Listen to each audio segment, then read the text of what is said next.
Voice of south நேயர்களுக்கு வணக்கம். இந்த நேர்காணலில் நாம் சந்திக்கிறப்பவர் மார்க்சிஸ்ட் கம்யூனிஸ்ட் கட்சியின் மாநில செயற்குழு உறுப்பினர் தோழர் கனகராஜ் அவர்கள். வணக்கம். வணக்கம்.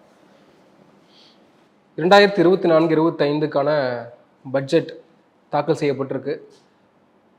நிதியமைச்சராக நிர்மலா சீதாராமன் 7வது முறையாக பட்ஜெட்டை தாக்கல் செஞ்சுருக்காரு.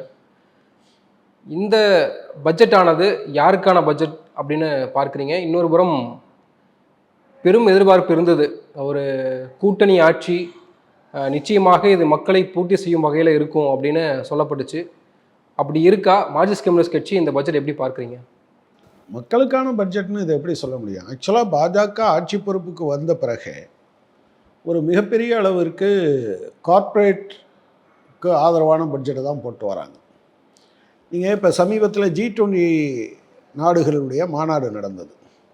அந்த மாநாட்டில் பிரேசில் ஒரு ப்ரொப்போசலை வச்சது. கார்ப்பரேட்டுகளினுடைய செல்வ வரியில் செல்வத்துக்கு வரி விதிக்க வேண்டும் என்று உலக நாடுகள் முழுவதுமே அது பேசப்படுது.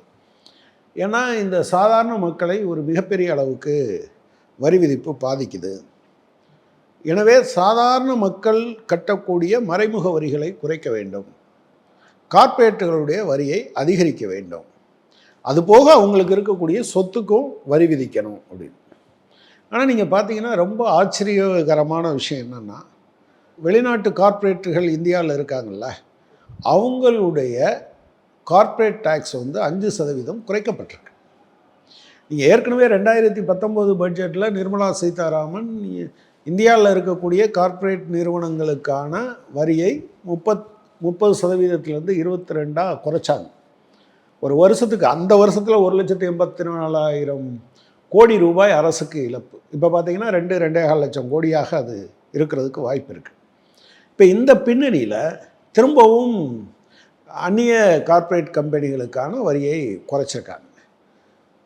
நீங்கள் மற்றதுலாம் என்னென்னா ஒரு பட்டாசு வெடி வெடிச்சிருக்காங்க. நீங்கள் விலைவாசியை குறை அப்படின்னு சொன்னால் தங்கத்தோட விலையை குறைச்சிட்டோம், மொபைல் ஃபோன் விலையை குறைச்சிட்டோம், வெள்ளியோட விலையை குறைச்சிட்டோம், பிளாட்டினத்தோட விலையை குறைச்சிட்டோம்னு சொல்கிறாங்க. அதேமாதிரி எனக்கு தெரிஞ்சு சென்னை நகரம் முழுவதும் தேடினீங்கன்னா ஒரு 1000 பேராவது பிளாட்டினம் வச்சுருப்பாங்களான்னு ஒரு சந்தேகம். வைரம் எத்தனை பேர் வச்சுருப்பாங்கன்னு நமக்கு தெரியும். தங்கமெல்லாம் நீங்கள் என்றைக்கு வாங்க போகிறீங்க? ஒரு வருஷத்தில் ஒரு தடவை வாங்குறதுங்கிறதே ஏழைகளுக்கு அவங்க வீட்டில் கல்யாணம், காது குத்து, அது இது வந்தால் என்றைக்காவது ஒரு நாள். ஆனால் இதுவே பெரிய விஷயம் தானே. தங்கம் விலை, வெள்ளி விலை, அவங்களுடைய அதனுடைய வரி குறைப்போ, இல்லை மொபைல் சார்ஜருடைய மொபைல் அதனுடைய வரி குறைப்போ, அதுவே பெரிய விஷயம் தானே. இல்லை, நான் என்ன சொல்கிறேன், நீங்கள் வரி குறைப்புன்னு பார்க்குறீங்க. நான் என்ன பார்க்குறேன் அப்படின்னு சொன்னால், மொபைல் நீங்கள் இதுவரை எத்தனாவது மொபைல் வாங்கியிருக்கீங்க? எத்தனை சதவீதம் குறைக்கும் மொபைலுடையது? அவங்க நாங்கள் இறக்குமதி வரியை குறைத்து விட்டோம் என்று நீங்கள் சொல்கிற போது ஒன்றும் மக்களுக்கு வர வேண்டிய அந்த வரிப்பணம் குறையுது. Okay, right.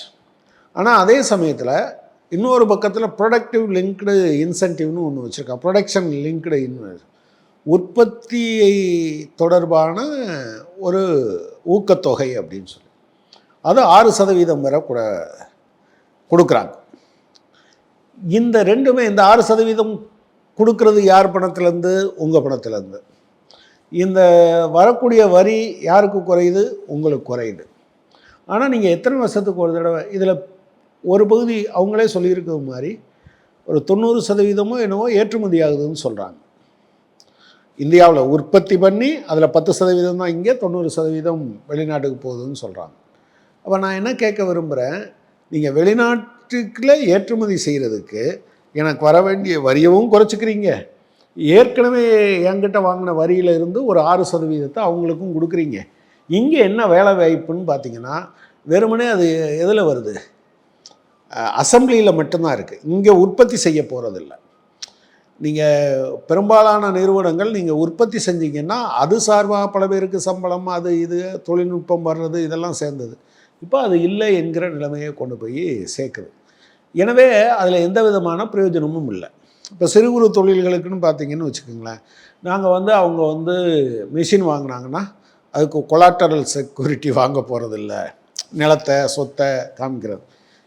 எந்த மிஷினுக்கு நிலத்தை சொத்தை அடமானம் காட்டுறாங்க? கார் வாங்கினீங்கன்னா காருக்கு வச்சுப்பாங்க, காரையே அடமானமாக வச்சுப்பாங்க. அப்படி தான் இருக்குது.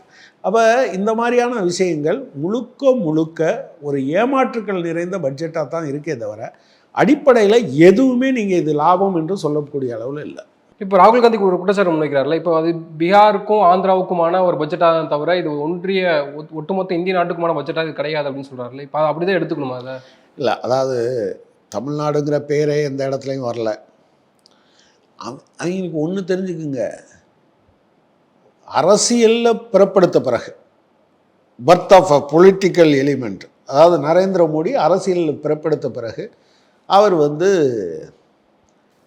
ஜெய் ஸ்ரீராம் தான் சொல்லிக்கிட்டே வந்தாரா? ஆமாம். அயோத்தியில் தோற்ற உடனே ஜெய் ஜெகநாத்துக்கு மாறினார். இந்த அம்மா இதுவரை அவங்க பட்ஜெட் ஆரம்பிக்கும் போது எதை சொல்லி ஆரம்பிப்பாங்க? திருக்குறள் சொல்லி ஆரம்பிப்பாங்க. இந்த தடவை திருக்குறள், திருவள்ளுவர் எல்லாத்தையும் விட்டாங்க, தமிழ்நாட்டையும் விட்டுட்டாங்க. ஸோ பேசிக்கான உங்கள் ப்ராப்ளம் என்னென்னா, இப்போ நான் இப்படி கேட்குறேன், பீகாருக்கு 26,000 கோடி எதுக்கு? அங்கே ஃப்ளட் மிட்டிகேஷன் சேர்த்து தானே சொல்லியிருக்காங்க. ஃப்ளட் மிட்டிகேஷனை சேர்த்து ஏன் எங்களுக்கு தர மாட்டீங்களா? தமிழ்நாட்டில் நாங்கள் சென்னை உள்ளிட்ட 4 மாவட்டங்கள், தென் மாவட்டங்கள் இதெல்லாம் ரொம்ப சிரமத்தில் இருந்ததுன்னு சொன்னோமே. அப்போ நீங்கள் என்ன சொன்னீங்க? என்டிஆர்எஃப்லேருந்து வரும், எஸ்டிஆர்எஃப்லேருந்து வரும், ஸ்பெஷல் பேக்கேஜ்னு ஒன்று கிடையாது, பறந்து வருவாங்க. ஏங்க 2 வாரத்தில் 13 பாலத்தை இடித்தவங்களுக்கு நீங்கள் காசு கொடுப்பீங்க. இடித்ததுக்கு இன்சென்டிவா? இடிஞ்சு விழும் பாலத்தை கட்டினால் இன்சென்டிவ் தரப்படும் என்று நீங்கள் சொல்கிறீங்கன்னு தான் நான் புரிஞ்சுக்கிறேன். தமிழ்நாடு சஸ்டைனபிளாக இருக்குது, எக்கனாமிக்காகவும் சரி. இல்லையா? நீங்கள் ரொம்ப அண்ணாமலைகிட்ட கேளுங்க, இந்தியாவிலேயே மோசம் தமிழ்நாடு தானே அவர் சொல்லிக்கிட்டு இருக்காரு. அவர் தானே சொல்லிக்கிட்டு இருக்காரு இந்தியாவிலேயே தமிழ்நாடு மோசமாக இருக்குது அப்படின்னு சொல்லி. மோசமாக ஆளப்படுகிற மாநிலம்னு நீங்கள் தமிழ்நாட்டை சொல்லிக்கிட்டு தானே இருந்தார். பிறகு எப்படி திடீர்னு அது 2க்கு மட்டும் கொடுப்பீங்க? ரயில்வே பட்ஜெட்டில் தமிழ்நாட்டுக்கு என்ன கொடுத்துருக்காங்க? மெட்ரோ திட்டத்துக்கு ஏதாவது ஒதுக்கியிருக்காங்களா? எய்ம்ஸுக்கு ஏதாவது ஒதுக்கியிருக்காங்களா? புதிய ஏதாவது தொழிற்சாலை? ஆனால் அப்பப்போ ஜம்ப் அடிப்பாங்க. நீங்கள் அடுத்த இது வரையில் சென்னை டெல்லி இண்டஸ்ட்ரியல் காரிடார்னு எதையாவது அறிவிப்பாங்க. ஏற்கனவே பெங்களூர்னு அறிவிச்சிருக்காங்க, அப்படிலாம் பண்ணியிருக்காங்க. இப்போ கூட நீங்கள் ஹைதராபாத்துக்கு பார்த்தீங்கன்னா ஹைதராபாத் பெங்களூர் இண்டஸ்ட்ரியல் காரிடாராம், ஹைதராபாத் சென்னை இண்டஸ்ட்ரியல் காரிடாராம். காதில் மூலமாக பூ சுற்றினா பரவாயில்ல, மயில் கலக்காக பூ சுற்றினா ஒவ்வொரு வருஷம் சுற்றினா எவனம் போகிறது. ஸோ இந்த பட்ஜெட் அடிப்படையில் விவசாய தொழிலாளிகளுக்கும் எதுவும் இல்லை. விவசாயிகளுக்கான பட்ஜெட்டே பார்த்திங்கன்னா 2023-24 ஆக்சுவலாக என்ன செலவாயிருக்குன்னு நம்மகிட்ட சொல்லலை, இதுவரை இல்லை. ஆனால் 2022-23 பட்ஜெட்டோடு நீங்கள் கம்பேர் பண்ணிங்கன்னா கிட்டத்தட்ட 22% கம்மி.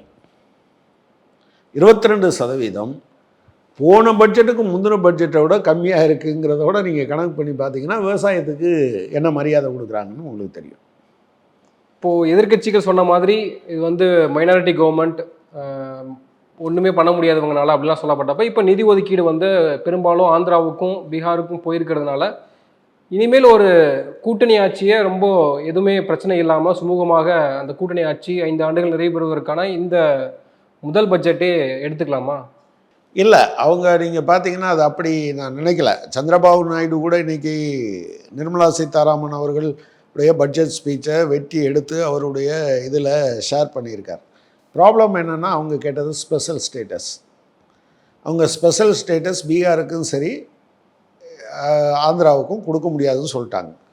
புதிய தலைநகரம் கட்டுறதுக்கு நாங்கள் பணம் கொடுக்க போகிறோன்னு சொல்லியிருக்காங்க. அந்த பணம் பல்வேறு ஏஜென்சிகள் மூலமாக ஏற்பாடு செய்து தரப்படும், அப்படி தான் சொல்லியிருக்காங்க. நீங்கள் நெருங்கி பார்த்தா தான் அது கடனா, எந்த மாதிரியான கடன், என்னென்ன விதமான நிர்பந்தங்கள் அல்லது கண்டிஷன்ஸ் என்ன போட்டிருக்காங்கலாம் தெரியும். அது வந்தால் தான் தெரியும்.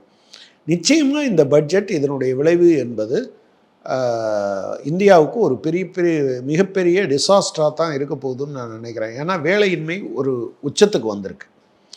வேலையின்மை உச்சத்துக்கு வந்திருக்குன்னு தேர்தல் சமயத்தில் பேசுகிற போது அதை பற்றி அவங்க கவலைப்படலை. இப்போ பட்ஜெட்டில் ஏதோ திடீர்னு 80 லட்சம்னு சொல்கிறாங்க. விலைவாசி மிகப்பெரிய அளவுக்கு அதிகரிச்சிருக்கு. வேலையின்மையும் விலைவாசியும் ஒரு மிகப்பெரிய பிரச்சனை. அதை தீர்க்கிறதுக்கு நீங்கள் எல்லா பிரச்சனையும் திடீர்னு அந்த பிரச்சனையிலே வெடிக்கணும்லாம் சொல்ல முடியாது. இப்போ பங்களாதேஷ் ரொம்ப அமைதியாக இருக்கிறது மாதிரி இருந்தது. ஆனால் வேலை வாய்ப்பில் திடீர்னு உச்சநீதிமன்றம் கோட்டாவை கொண்டு வான்னு சொன்னோன்னே அடித்து நொறுக்கி பிரச்சனையாக்கி உச்சநீதிமன்றம் டவுன் ஆகுது. அதுக்கு பின்னாலேயும் நான் வாபஸ் வாங்க மாட்டேன், அரசாங்கத்தை ஆர்டர் போட சொல்லுன்னு சொல்கிறான். ஸோ இந்த மக்களுக்கு இருக்கக்கூடிய இந்த கோபம் இருக்குது இல்லையா, அது ஒரு குறிப்பிட்ட ஸ்டேஜில் வெளியே வரும். இந்த அரசாங்கத்தை அசைத்து பார்க்கும். இல்லை, எதிர்க்கட்சிகளை நம்ம அதை பார்க்கணுமா? இல்லை வந்து ஒரு ஒரு அரசாங்கம், ஒரு கூட்டணி அரசு தான் அவங்களே சொல்கிறாங்க, நமது அரசாங்கம் தான் சொல்கிறாங்க, பாஜக அரசாங்கம்னு சொல்லலை. அப்படி இருக்கிறப்போ இந்த பட்ஜெட்லேயும் எதுவுமே இல்லை அப்படின்னு நம்ம 19 சொல்லிட முடியுமா? போன பட்ஜெட்டில் என்ன இருந்தது, என்ன உங்களுக்கு உங்கள் வாழ்க்கையில் என்ன மாற்றம் வந்தது, அப்படி தான் பேசணும். ப்ராப்ளம் என்னென்னா, இப்போ உதாரணமாக கிராமப்புற வேலைவாய்ப்பு உறுதியளிப்பு சட்டம் அது வந்து 2006 வந்தது, ஐக்கிய முற்போக்கு கூட்டணி அரசாங்கத்தில். அதுக்கான பட்ஜெட் அலோகேஷனை கொஞ்சம் கொஞ்சமாக குறைச்சாங்க. போன தடவை 86,000 கோடி 86,000 கோடி ஒதுக்கீடு பண்ணாங்க. ஆனால் செலவு எவ்வளோ வந்தது? 98,000 கோடி. இந்த தடவை 86,000 கோடின்னு சொன்னாங்க. இப்போ இந்த பட்ஜெட்டில் எதுவும் சொல்லலை, ஏன்னா இடைக்கால பட்ஜெட்டில் சொன்னோம். அப்போ போன இதில் ஆக்சுவலாக என்ன செலவாச்சோ அதை விட 12,000 கோடி கம்மி. இந்த 4 மாத காலத்தில் மட்டும், ஏப்ரல், மே, ஜூன், ஜூலை, இந்த 4 மாத காலத்தில் மட்டும் பழைய பாக்கியை கொடுக்கறதுக்கும் இந்த காலத்தில் கொடுத்த வேலைக்குமா சேர்ந்து 42,000 கோடி செலவழிச்சாச்சு. மீதி 46,000 கோடி தான் இன்னும் 8 மாதத்துக்கு இருக்கும். எனவே உங்களுக்கு அடிப்படையில் எங்கே உங்களுக்கு இருக்கும்? அது ஏமாத்தா இல்லையா? அதே போல் இப்போ வேலை வாய்ப்பு அப்படின்னு சொன்னால் அது எவ்வளோ பெரிய ஃப்ராடுன்னு நீங்கள் நினைக்கிறீங்க? ஒரு அரசாங்கம் 10 வருஷம் ஆட்சி பொறுப்பில் இருக்குது. தேர்தல் அறிக்கையில் வேலை வாய்ப்பை பற்றி எதுவுமே பேசலை. ஆனால் இப்போ திடீர்னு வந்து என்ன சொல்கிறாங்க அப்படின்னு சொன்னால், ஆண்டுக்கு ஒரு 80 லட்சம் பேருக்கு நாங்கள் வேலை கொடுக்க போகிறோம். எப்படி வேலை கொடுப்பாங்களாம்? இந்தியாவில் 500 கம்பெனியில் தேர்ந்தெடுப்பாங்களாம். இந்த 500 கம்பெனிகளும் என்ன செய்யுமா? இன்டர்ன்ஷிப் கொடுக்க போகிறாங்க. அவங்களுக்கு என்ன? அவங்களுடைய திறனை மேம்படுத்துவாங்க. சரி, நீங்கள் ஏற்கனவே ஸ்கில் இந்தியான்னு ஒன்று ஆரம்பிச்சிங்கல்ல, அதை எந்த குப்பத்தொட்டில் போட்டு வச்சுருக்கீங்கன்னு கேட்குறேன். ஸ்கில் டெவலப்மெண்ட்டுக்குன்னு ஒரு அமைச்சரவை வச்சுருக்கீங்கள, அதை எந்த குப்பத்தொட்டில் போட போகிறீங்க? ப்ராப்ளம் என்ன? இப்போ நான் ஒரு கம்பெனிக்கு வேலையே இல்லாத இளைஞர்களுக்கு ஒரு 500 கம்பெனி தேர்ந்தெடுத்து அவங்களுக்கு பயிற்சி கொடுத்து ஊக்கத்தொகையாக 5,000 கொடுக்குறாங்க அப்படின்றது பெரிய விஷயம் தானே? அதுவும் இல்லையா? பியூஷ் கோயல் ஒரு தடவை என்ன கேட்டார், இதே மாதிரி பியூஷ் கோயல் ஒரு தடவை பேசினோன்னா இந்த ஏர்செல் கம்பெனியினுடைய ஓனர் இருக்கார்ல, மிட்டல், அவர் என்ன சொன்னார், இந்த 500 கம்பெனி கதையெல்லாம் இருக்கட்டும், 200 கம்பெனியில் கடந்த 5 வருஷ காலத்தில் புதுசாக என்ன வேலை வாய்ப்பு கொடுத்துருக்காங்கன்னு சொல்லுங்கள். நெட் எம்ப்ளாய்மெண்ட் 0ங்கிறது என்னோட அபிப்பிராயம் அப்படின்னார். அதுக்கு பதில் சொல்லாமல் அவர் என்ன சொன்னார், இல்லை இந்த காலத்தில் நம்முடைய இளைஞர்கள் வேலை தேடுபவர்களாக இல்லை, வேலை கொடுப்பவர்களாக மாறிவிட்டார்கள் அப்படின்னு சொன்னார். அது என்னது? ஸ்டார்ட் அப்லாம் வருதுன்னு. 95% ஸ்டார்ட் அப் வந்து என்ன ஆச்சு? மூடிட்டாங்க. 5% ஸ்டார்ட் அப் தான் நிற்கிது. இப்போ 100 கோடி வரைக்கும் மானியம் கொடுக்குறதா சொல்கிறாங்கல்ல, எது? சிறு குறு தொழிலுக்கெல்லாம் 100 கோடி ரூபா வரைக்கும் மானியம் கொடுக்குறோம். அதாவது நான் உங்கள்கிட்ட அர்த்தம் சொல்கிறேன், நீங்கள் அந்த டீட்டெயில் வந்த பிறகு உங்களுக்கும் எனக்கும் தெரியும், நம்ம பேசுவோம். இடையில் அது பேர் என்ன, கோவிட் வந்த காலத்தில் எமர்ஜென்சி கிரெடிட் லைன் கேரண்டி ஸ்கீம்னு ஒன்று கொண்டு வந்தாங்க. சிறு குறு தொழிலில் இருக்கவங்க ஒரு 5 லட்ச ரூபா பெரிய இதெல்லாம் இல்லாமல் வாங்கிக்கலாம் அப்படின்னு சொல்லி அவங்க முடிவெடுத்தாங்க. சரின்னு சொல்லி இவங்க தமிழ்நாட்டில் ஒரு 60,000 பேர் வந்து அப்ளை பண்ணாங்க. பிறகு பார்த்தா அவங்க எல்லாருமே அந்த 60,000 பேர் என்ன பண்ணிட்டாங்க, வேண்டான்னு சொல்லிட்டாங்க. ஏன் வேண்டான்னு சொன்னாங்க அப்படின்னு விசாரித்த போது 5 லட்ச ரூபா அவன் கொடுப்பான், இவங்களுக்கு லோன் சேங்ஷன் பண்ணி, ஏற்கனவே அவன்கிட்ட வாங்கின லோன் இருக்குல்ல, கட்டாத லோன், அது எதாகாமல் நான் பெர்ஃபார்மிங் அசட்டாக மாறாமல் அந்த லோனுக்கு வரவு வச்சுப்பாங்க. இல்லைன்னா ஜிஎஸ்டி கட்டுவான், இல்லைன்னா வந்து கார்ப்பரேஷனுக்கு சேர வேண்டிய பைசாவை கட்டுவானே தவிர இவர் கையில் ஒரு பைசா கூட வராது. இவர் கேட்டது கோவிட்டில் பாதிக்கப்பட்ட ஒரு 5 லட்ச ரூபா இருந்தால் ஏதாவது பண்ணலான்னு. எனவே அது வந்த பிறகு தான் தெரியும். நீங்கள் சொல்கிறது மாதிரி 2 விஷயம் இருக்குது. ஒன்று டிமாண்ட், அன்னது சப்ளை. இப்போ நீங்கள் என்ன பண்ணுறீங்க, 1 கோடி இளைஞர்களை ட்ரெயின் அப் பண்ணுவோன்னு சொல்கிறீங்க. 1 கோடி இளைஞர்கள்னால் 500 ஆளை வகுத்தீங்கன்னா எவ்வளவு? 20,000, 20 லட்சம், 1 கோடி. 20,000 பேருக்கு வேலை ட்ரெயின் அப் பண்ணுறது மாதிரி இந்தியாவில் ஏதாவது கம்பெனி இருக்கா? இதுவரை என்ன கொடுத்தாங்க? Skill India, skill development ministry, இவங்கெல்லாம் இவ்வளவு காலமும் இங்கே போனாங்க. சரி, நீங்கள் திறன் வாய்ந்தவர்களாக மாற்றிட்டீங்க. இதுவரை இந்தியாவில் வேலை பார்க்குறதுக்கு வெளிநாட்டில் இருந்து ஆள் கூப்பிட்டு வர்றாங்களா என்ன? இல்லை. இப்போ நம்ம ஊரில் யாராவது இங்கிலாந்துல இருந்து வந்து வேலை பார்க்குறவரை நீங்கள் பார்த்துருக்கீங்களா? இல்லை அமெரிக்காவில் இருந்து அல்லது வேறு ஏதாவது ஐரோப்பிய நாடுகள்லேருந்து வேலை பார்க்குறவங்கள நீங்கள் பார்த்துருக்கீங்களா? இல்லை. இப்போ இங்கே இருக்கிறவங்க தானே வந்திருக்காங்க. இப்போ நான் பிஎஸ்சி கெமிஸ்ட்ரி முடித்தேன். நான் ஸ்பிக்குன்னு ஒரு நிறுவனத்துக்கு வேலைக்கு போனேன். அதுவரை எனக்கு எந்த வேலையும் தெரியாது. அவனே 1.5 வருஷம் ட்ரைனிங் கொடுத்தாங்க. இந்தியாவில் எந்த ஃபெர்டிலைசர் கம்பெனியும் ஆப்ரேட் பண்ணுற ஸ்கில்லை வந்து நான் வளர்த்துக்கிட்டேன். ஸோ அப்போ ஒருத்தனுக்கு வேலை இருந்ததுன்னு வச்சுக்கோங்க, ஸ்கில்லை டெவலப் பண்ணிக்கலாம். எல்லாத்துக்கும் ஸ்கில்லை டெவலப்மெண்ட் பண்ணிட்டீங்க. ஆனால் வேலை வாய்ப்பை கொடுக்கறதுக்கு என்ன வேணும்? நீங்கள் முதல்ல வேலை வாய்ப்பு கொடுக்கணுன்னா என்ன பண்ணணும்? அரசு துறையில் இவ்வளவு கிட்டத்தட்ட 10 லட்சம் அரசு வேலை வாய்ப்புகள் காலியாக இருக்குது, அதை நிரப்புகிறேன். அரசு துறைகளில் அதே அளவுக்கு காலியாக இருக்குது, நிரப்புகிறேன். அப்புறம் ஒன்றிய அரசனுடைய பொதுத்துறை நிறுவனங்களில், மத்திய பொதுத்துறை நிறுவனங்களில் கிட்டத்தட்ட 10 லட்சம் வேக்கன்சிஸ் இருக்குது. ஒரு 30 லட்சம் ஜாபை உடனடியாக நான் கொடுத்துட்றேன். எம்என்ரேகாவில் நான் இதுவரை கொடுத்துக்கிட்டு இருந்த வேலை வாய்ப்புகள் இவ்வளவு, இதை நான் இந்த அளவுக்கு அதிகப்படுத்துகிறேன். இப்படி ஏதாவது சொன்னால் தான் வருமே தவிர இவர் எதுவுமே சொல்ல மாட்டாராம். அதில் கூட நீங்கள் கவனிச்சிங்கன்னா என்ன தெரியும், கார்ப்பரேட்டுகளும் மாநில அரசுகளும் இதில் இதை வேலை வாய்ப்பை உருவாக்கணும். இப்போ நீங்கள் உட்கார்ந்து எங்கிட்ட வரி மட்டும் வாங்கிட்டு இருப்பீங்களா? நீங்கள் இது எல்லாம் கண் துடைப்புன்னு உங்களுக்கு தெரியலையா? வேலைக்கு எடுக்கிறவன் நீங்கள் 30,000 ரூபா கொடுத்தா என்ன, கொடுக்கலைன்னா என்ன, அவன் வேலைக்கு எடுத்துகிட்டு போயிடுவான் இல்லையா? நீங்கள் என்ன சொல்கிறீங்க, வேலைக்கு எடுத்தால் மாதம் நாங்கள் கூடுதலாக சம்பளம் தர போகிறோம், 1 மாதம் சம்பளம். எதுக்கு? நீங்கள் கொடுக்குற 30,000 ரூபா இல்லைன்னா அவன் வேலைக்கு எடுக்க மாட்டானா? அவனுக்கு 2 லட்சமே வேலை வாய்ப்பு சம்பளம் கொடுக்கணுன்னா தேவை இருந்தால் எடுப்பான். நீங்கள் 100 கோடி ரூபா ஃப்ரீயாக கொடுத்தீங்கன்னா கூட இல்லைன்னா அவன் எடுத்து வச்சுக்கிட்டு என்ன பண்ணுவான்? எனவே அது ஃப்ராட். என்னையை பொறுத்தளவில் அதனால் எந்த விதமான பிரயோஜனமும் இல்லை. அது ஏமாற்று வேலை என்று தான் நான் சொல்லுவேன். நன்றி, நிறைய விஷயங்களை பகிர்ந்துக்கிட்டீங்க. உங்கள் நேரத்துக்கு மிக்க நன்றி. நன்றி.